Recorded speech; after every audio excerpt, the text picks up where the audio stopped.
Boa noite. Boa noite. CCJ do Senado aprova pacote anticrime e projeto que permite prisão em segunda instância. Os textos ainda vão tramitar no Congresso. Alberto Fernandes toma posse como novo presidente da Argentina e afirma que pagará dívida externa só quando o país crescer. O vice-general Hamilton Mourão representou o Brasil.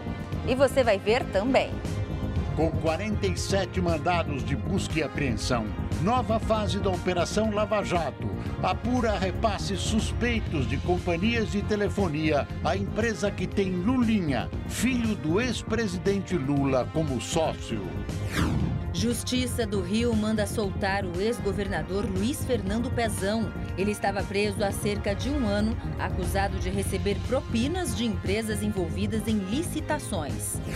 Ministério Público Federal acusa o Grupo JBS de fraude em financiamento do BNDES. Além dos irmãos Wesley e Wesley Batista, estariam envolvidos os ministros do PT, Guido Mantega e Antônio Palocci, e o ex-presidente do BNDES, Luciano Coutinho. Cratera se abre em obra e engole vários carros durante chuva em Brasília. Essas e outras notícias você acompanha em instantes no Rede TV News.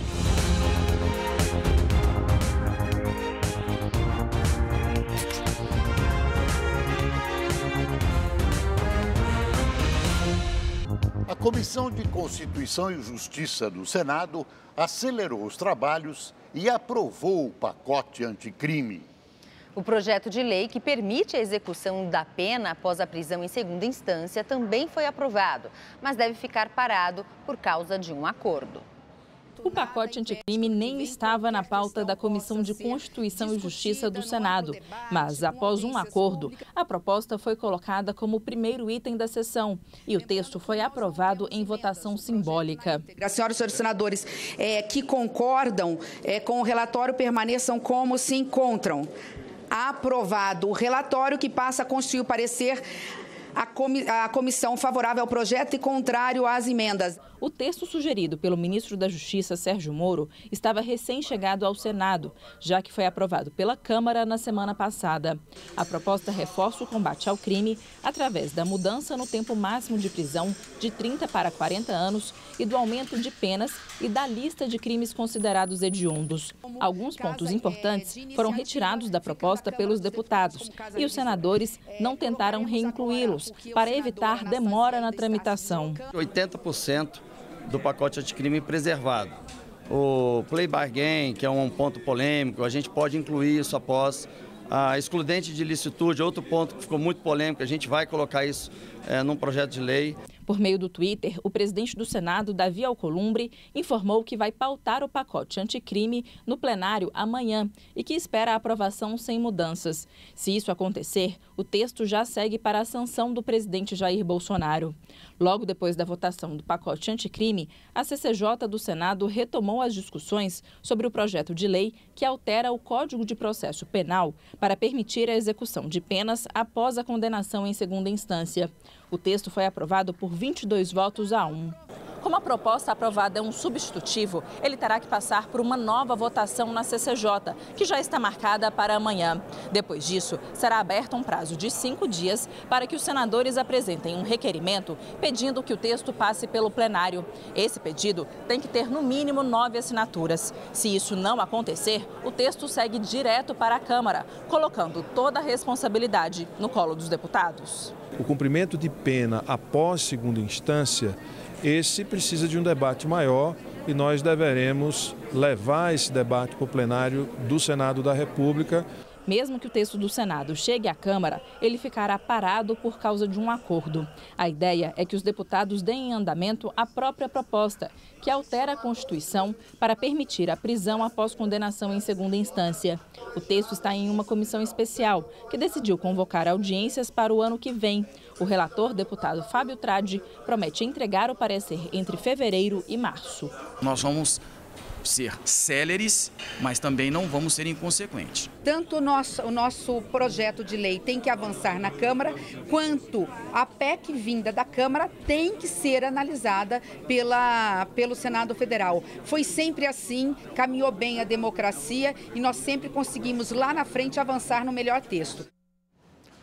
Todas essas medidas anticrime e contra a violência, aí incluindo a prisão após o julgamento em segunda instância, estão sendo alvo hoje de uma intensa pressão popular para aprovação. No entanto, fica a dúvida se realmente a maioria dos parlamentares quer essas medidas, porque algumas dessas medidas os atingem ou poderão atingi-los. A gente percebe isso porque o processo legislativo está lento, confuso e a todo momento aparecem novas sugestões, discussões, obstáculos que aparentemente, como diria o saudoso Chacrinha, vêm mais para confundir do que para esclarecer. A sexta turma do Superior Tribunal de Justiça mandou soltar hoje o ex-governador do Rio, Luiz Fernando Pezão. A prisão foi substituída por medidas cautelares. Pezão terá de usar tornozeleira eletrônica e deverá comparecer em juízo. Ele também está proibido de manter contato com outros réus e de ocupar cargos ou funções públicas. Pezão foi preso em novembro do ano passado, quando ainda era governador. Ele é acusado de integrar a organização criminosa chefiada pelo também ex-governador Sérgio Cabral. Hoje, a ABIEC, que é a associação que representa os frigoríficos exportadores, afirmou que o preço da carne vai cair em 2020. Ainda assim, vai continuar mais alto do que o cobrado até setembro deste ano. E para muitos brasileiros, o jeito é mudar os hábitos de consumo. Em Porto Velho, Rondônia, o peixe tem sido mais requisitado na hora das compras. Com as exportações de carne do Brasil para a China, que enfrenta uma grave crise sanitária, o preço do produto para o consumidor brasileiro está pela hora da morte. Aquele que a gente comia contra filé, agora está indo para o colchão duro, para uma paleta grossa e para uma ponta de peito, né, que está mais em conta. O chambari está saindo bastante agora, o chambari que não tinha muita saída, agora está saindo, porque está um preço mais lá embaixo, né? Então, os clientes mudaram do filé para o pescoço. Quem não quer gastar ou não pode pagar por esse valor tem optado por outros itens na hora de revezar a mistura. O bom e velho frango continua sendo uma saída, mas a bola da vez, pelo menos aqui em Rondônia, continua sendo o peixe que, além de rentável, a oferta do produto no mercado. Eu faço um revezamento muito grande com outras alimentações, frango e peixe, que aqui a nossa região tem bastante, né?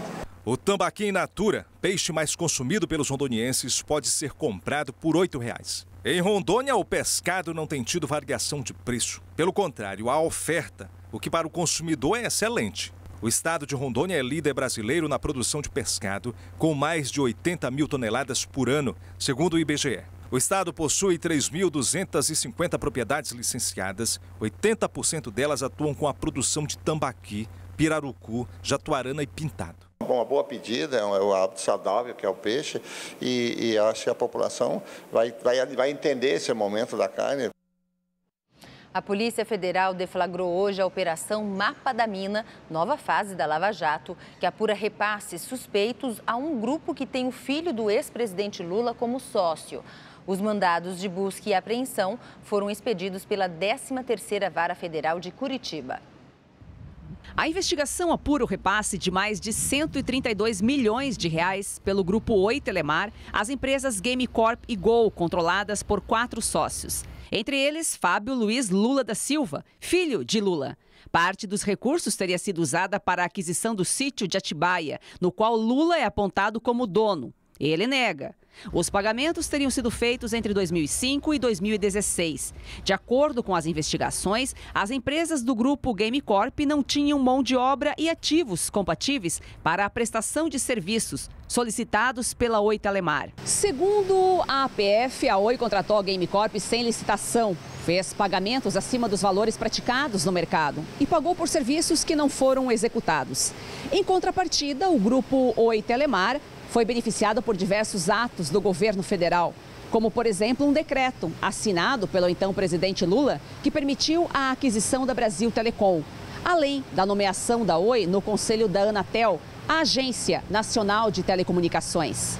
Entre os mandados, também há a finalidade de apurar indícios de irregularidades no relacionamento entre o grupo Game Corp com a Vivo Telefônica, envolvendo a movimentação de 40 milhões de reais. A Polícia Federal chegou a pedir a prisão de Fábio Luiz Lula da Silva, mas o Ministério Público Federal foi contra. A defesa dele ainda não se manifestou. Em nota, a Telefônica informou que forneceu os dados solicitados e vai continuar contribuindo com as autoridades. A Oi afirmou que atua de forma transparente e também colabora com as investigações. A defesa do ex-presidente Lula disse que as referências feitas ao nome dele nessa fase da Lava Jato são descabidas. Tem boi na linha. Ao contrário do que querem muitos, a Lava Jato não morreu. Acaba de puxar o fio da meada de um subescândalo que compromete Lulinha, filho de Lula e seus amigos, e que aponta também para o ex-presidente. É preciso passar o Brasil a limpo.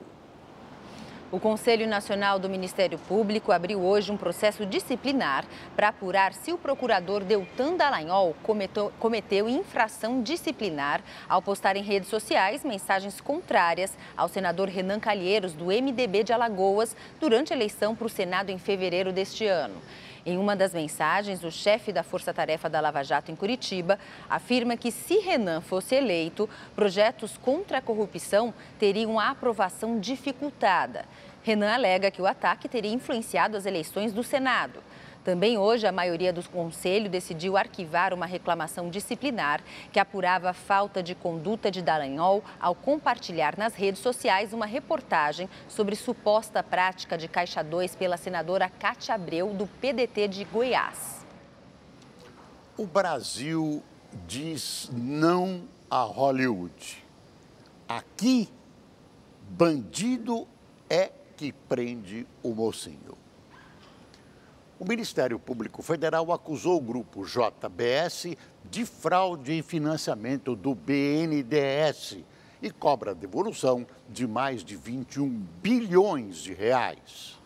Na ação, o Ministério Público pede a condenação das empresas JBS e JF, dos irmãos Joesley e Wesley Batista, dos ex-ministros do PT Guido Mantega e Antônio Palocci e do ex-presidente do BNDES, Luciano Coutinho, entre outros.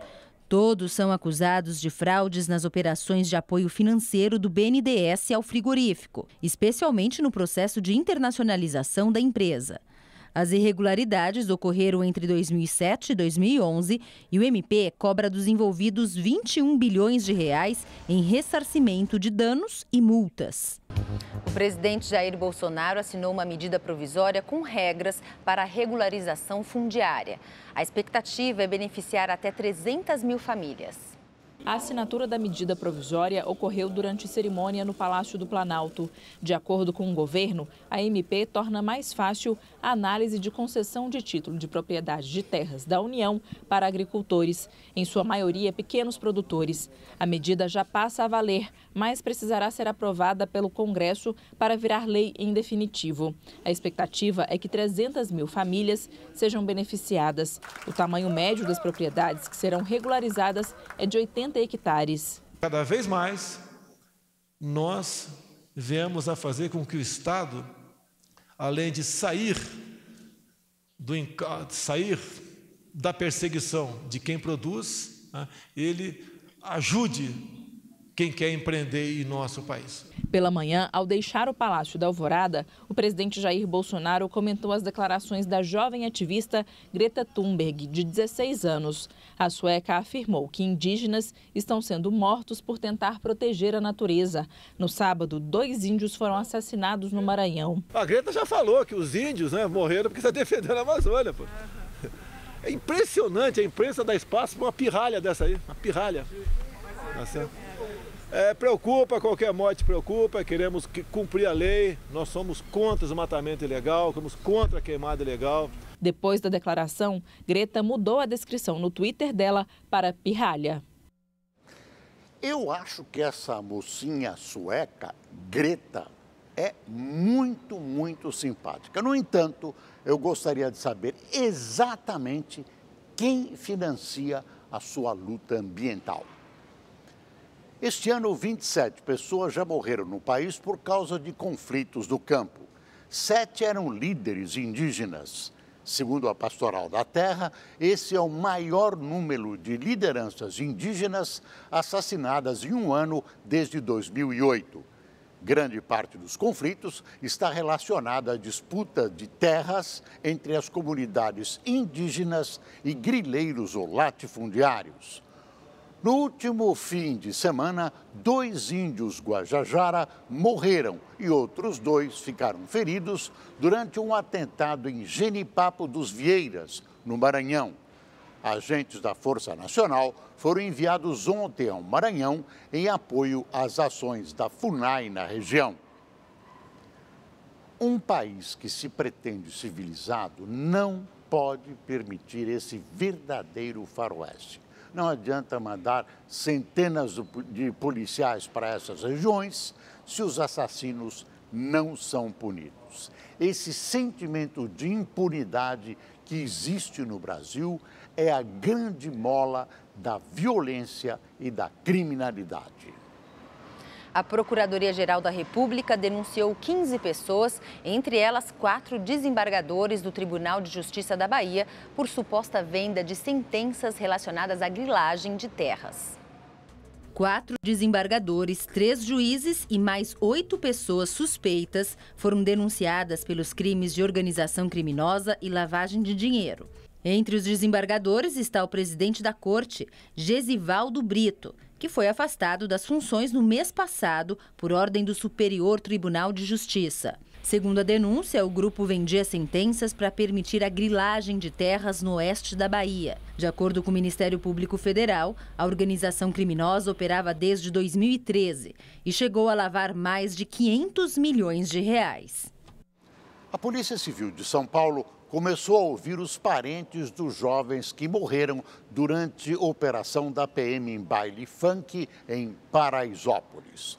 Ontem, o governador do estado, João Dória, do PSDB, determinou que todos os agentes PMs envolvidos na ação sejam afastados das ruas. A irmã de Denis Guilherme dos Santos foi a primeira a chegar na sede do Departamento de Homicídios e Proteção à Pessoa, o DHPP.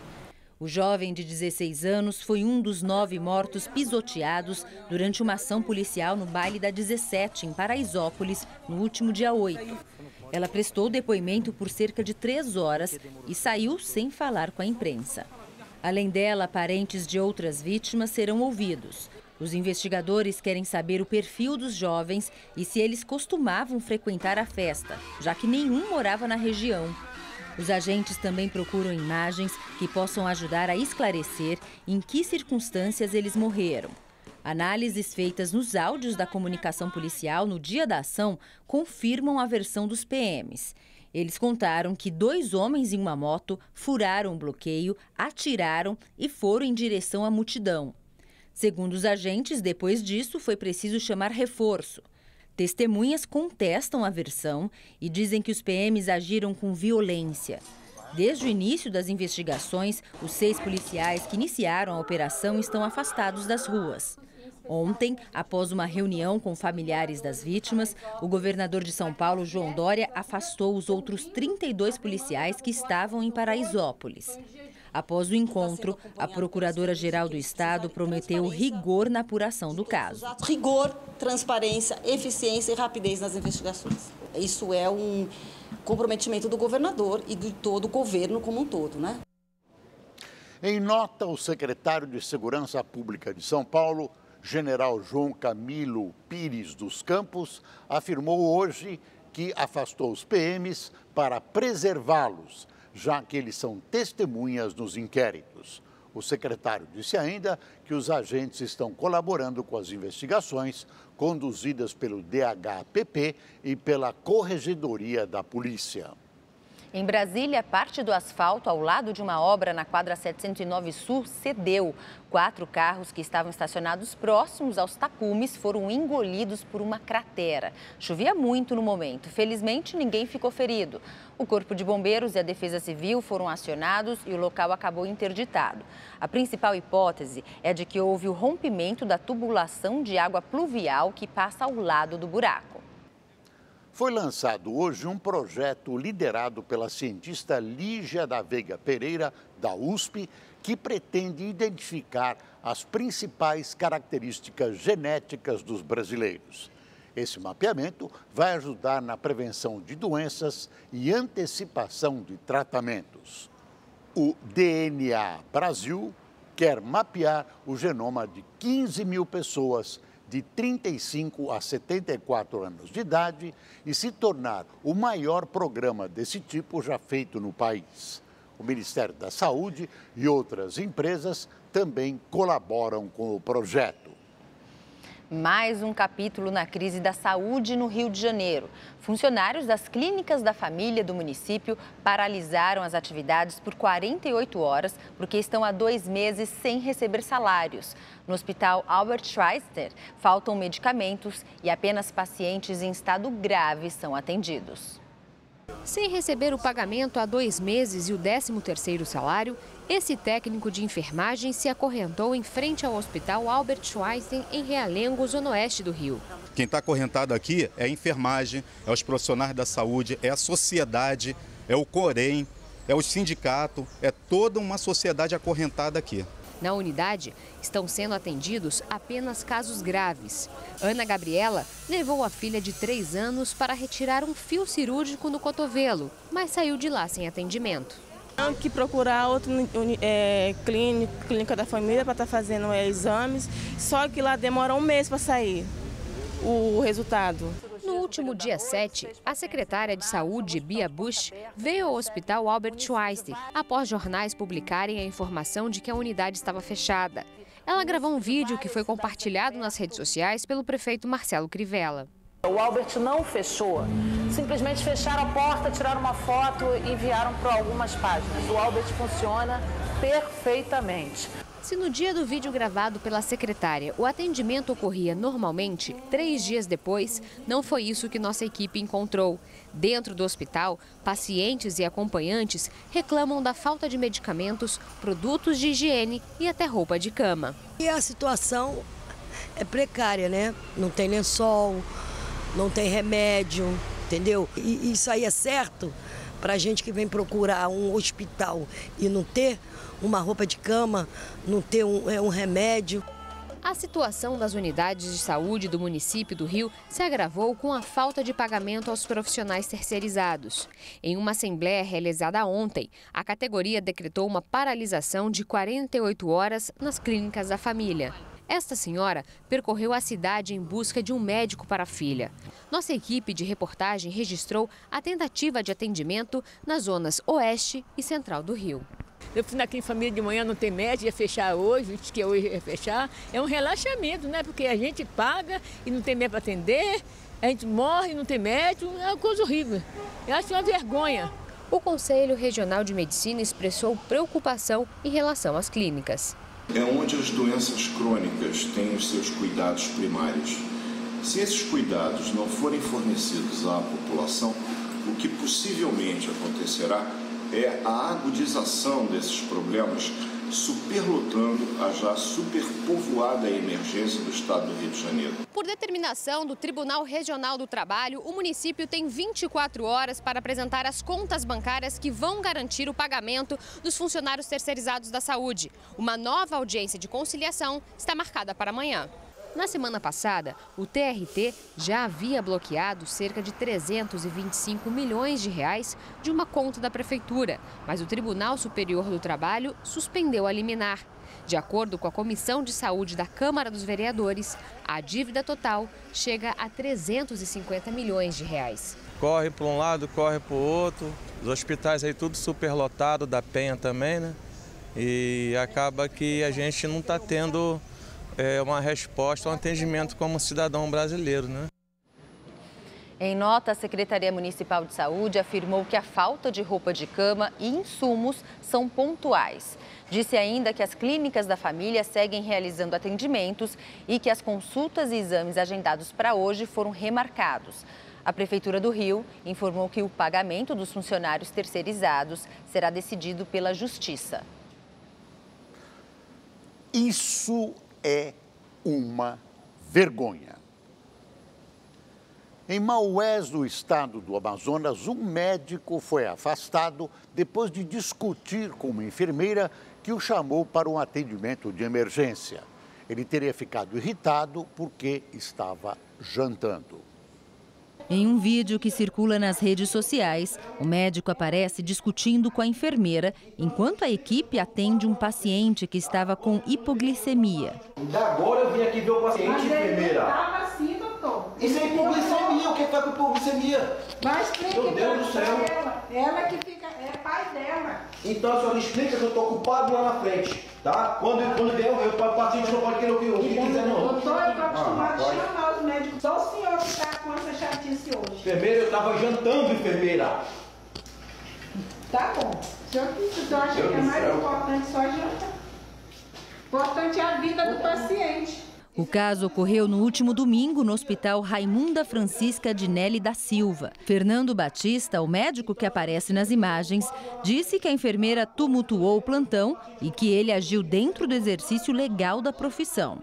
Em nota, a Secretaria de Saúde disse que o paciente foi medicado e passa bem. Uma sindicância foi aberta para apurar o caso. Os pais de um bebê de 15 dias comemoraram o resultado de um procedimento inédito no Hospital do SUS, em Minas Gerais. 3 meses antes do parto, médicos da Santa Casa de Belo Horizonte fizeram uma cirurgia dentro do útero da mãe.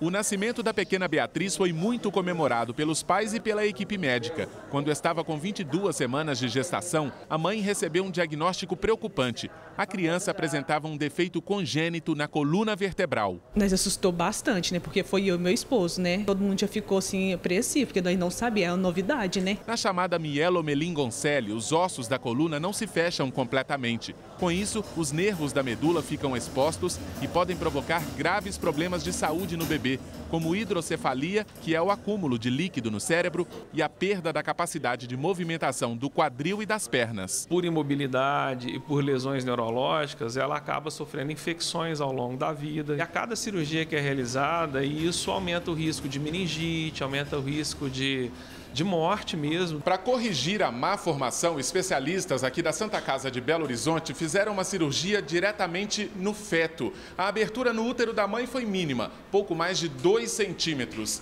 A técnica foi utilizada pela primeira vez num hospital do SUS de Minas Gerais. Segundo a equipe médica, o procedimento é o que tem melhores resultados no mundo. A necessidade de tratamento após o parto reduz em 80%. Aumentando também a chance da criança ter uma vida independente, né? Caminhando, se limpando, né? Brincando, que é fundamental para o desenvolvimento afetivo, psicológico e motor da criança. Beatriz nasceu 3 meses após a cirurgia sem nenhuma sequela. Agora precisa de acompanhamento médico e sessões de fisioterapia. E ela tem uma movimentação ativa da musculatura da coxa, o que nos dá a expectativa que é uma criança que vai caminhar. Um alívio para a mãe, que se recuperou rapidamente e comemora o sucesso da cirurgia e do parto. Tem nem explicação, né? O amor da vida da gente, né? Nós conseguimos vencer, graças a Deus.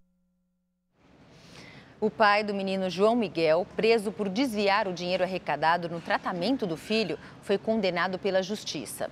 Ele deve cumprir 7 anos e 6 meses de prisão por estelionato.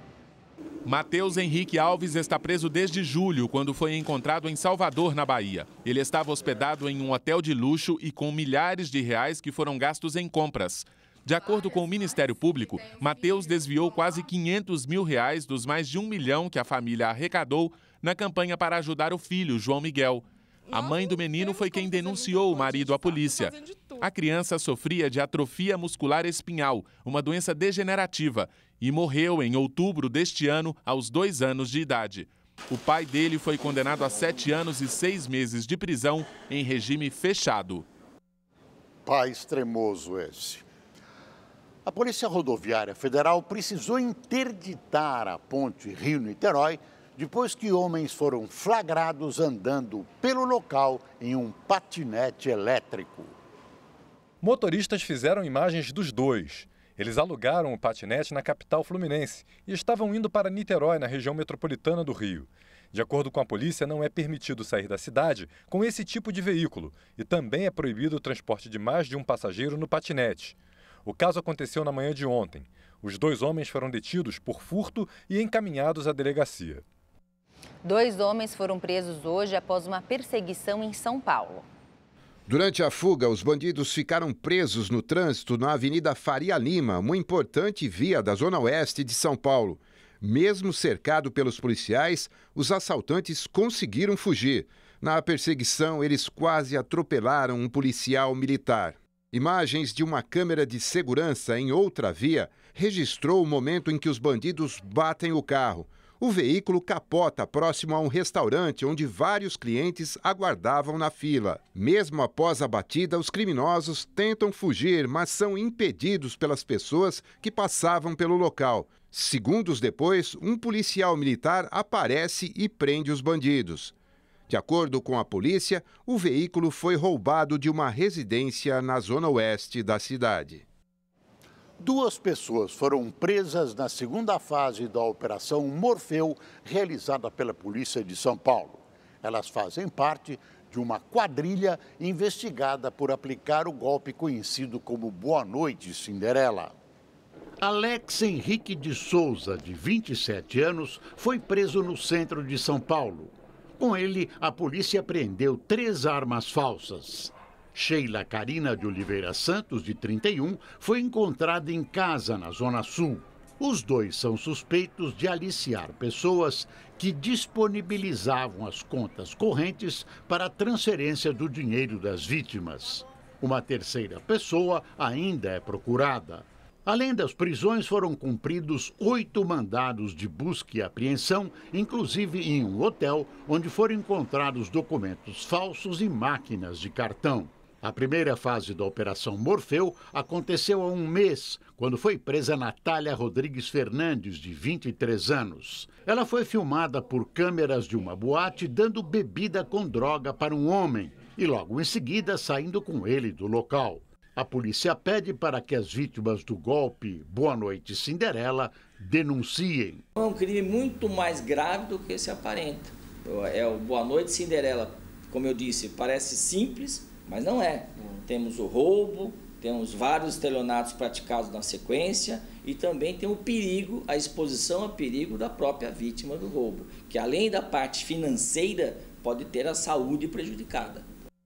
Foi solto na tarde de hoje o jogador de vôlei francês, preso em Belo Horizonte depois de assediar uma mulher dentro de uma casa noturna.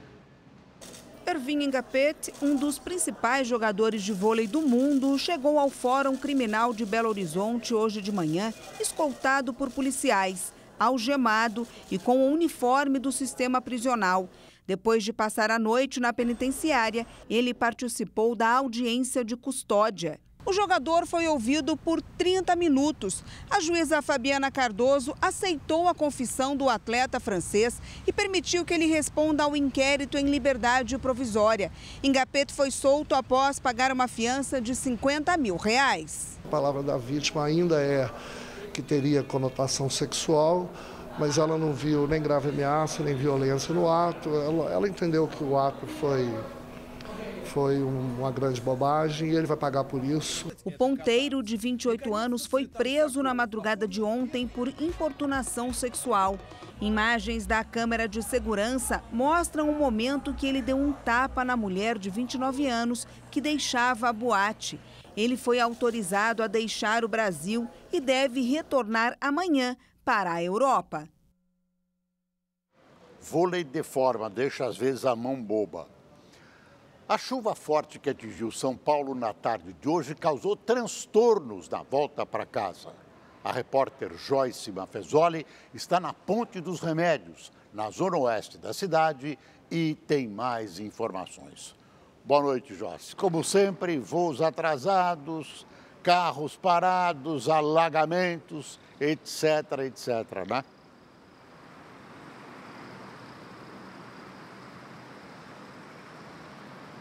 Boa noite, Boris, Gabriela, a todos que nos acompanham. É isso mesmo.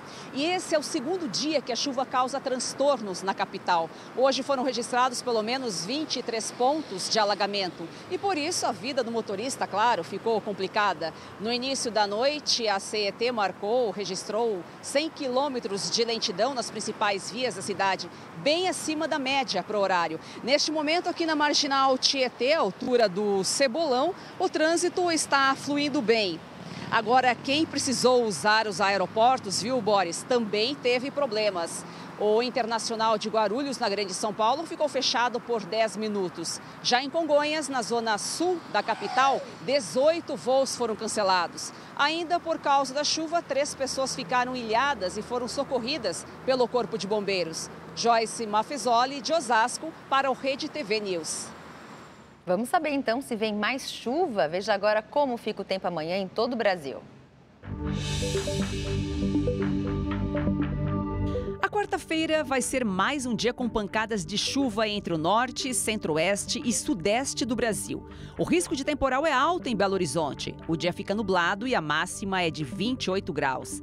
Na quinta, o tempo até abre um pouco mais, mas ainda assim chove. No Rio de Janeiro, pancadas de chuva chegam a qualquer hora do dia.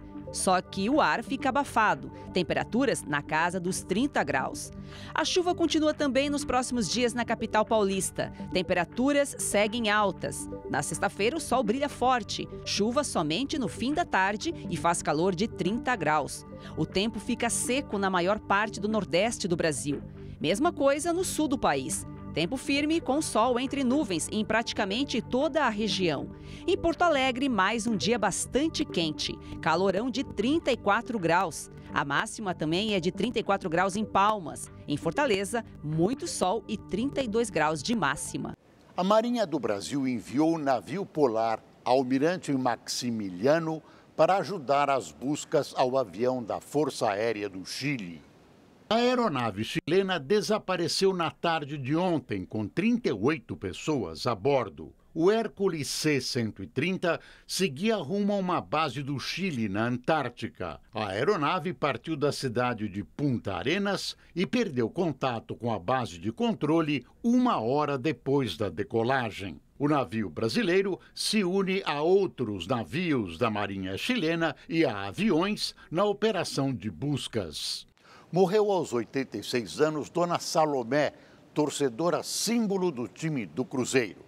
Ela foi internada logo depois do jogo que rebaixou a equipe mineira para a 2ª divisão do Campeonato Brasileiro. Uma apaixonada pelo Cruzeiro que ganhou homenagem na sede do clube em Belo Horizonte. Artistas fizeram um grafite em memória a Dona Salomé.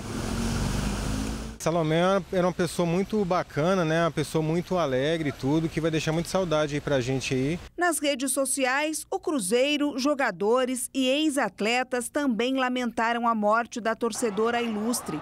Maria Salomé da Silva tinha 86 anos e morreu na madrugada de hoje em decorrência de um problema cardíaco. Ela foi internada no domingo, assim que saiu do Mineirão, onde acompanhou o jogo que rebaixou o time para a Série B do Brasileirão. A idosa passou mal durante as cenas de vandalismo e violência entre torcedores e a polícia. Na semana passada, ao sair de uma partida de vôlei, Salomé precisou ser socorrida após cair quando tentava se proteger de uma briga provocada por torcedores do Atlético. O corpo vai ser velado amanhã no ginásio de Betim. Ela deixa um filho e 3 netos. O Rede TV News fica por aqui. Boa noite para você. Boa noite, até amanhã.